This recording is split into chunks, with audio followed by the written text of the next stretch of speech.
Welcome to the 7th step, joined by special guest, grandma knees over toes. You like doing it with your toes down? I like it that way. Good, Is that all right? good, yeah. It doesn't matter if you stand all the way on it or toes down. Hands in front, Okay. okay, all the way down. Uh-huh. This would be like the first level of doing this, but realize that underneath this, there's still the levels of, go ahead and go down. I'm gonna Okay. assist you. Okay. There would still be the levels of a high amount or a low amount of assistance. And then, if you look at where the hands are, let's do one like this. Good. Now go up. Now the closer those hands are to us, the tougher it's gonna be. So try one here. Okay. Yep. Good. And now try one hands behind the back. Okay. That's gonna be pretty challenging. She's got it.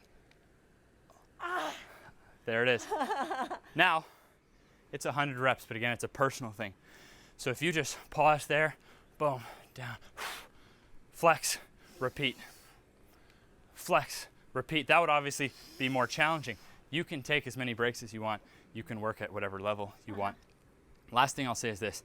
All I think you really have to think about is think about your glutes and try to get them to touch your heels. Think about those glutes, get them to touch those heels. Touching. Do they touch? Now, not everyone's glutes will touch their heels, but that's all you have to think about on this. And then when you go up, try to think about keeping the chest up. Chest up. Wonderful job. And you did some hands behind the back. All right. She's gonna get even more athletic in her late 60s and 70s than she is now.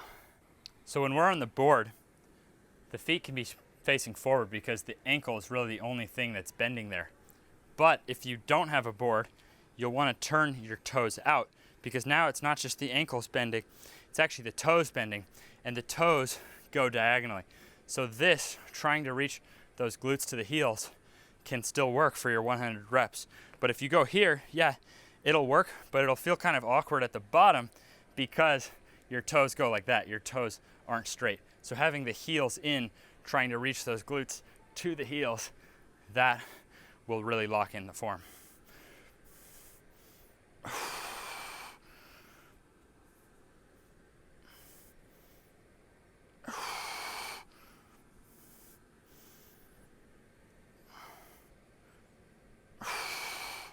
The VMO 100 has a lot of gains to give, but you might get a little bored with that, and that's totally okay. For this step of the workout, there's a totally separate option you can do. Instead of 100 reps, 25 reps each leg, one at a time. Let's look at what we're doing.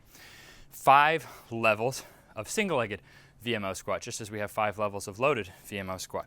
So a high amount of assistance would be level 1. We want to control all the way down, pause at the bottom, and explode up. From a high amount of assistance, we'd progress to a low amount of assistance. This is going to give a little less help. From a low amount of assistance, we want to progress to no assistance with the arms reaching out. So notice I'm going to control, stay under control all the way down. Really trying to reach my glute toward my heel, exploding up. Now, from there, having the arms extended, as we bring the hands into the body, it gets tougher. So something like this would make it then tougher. Still controlling. Glute toward that heel, exploding out. And then the toughest would be putting the hands behind the back. Same thing, controlling, not letting it break me.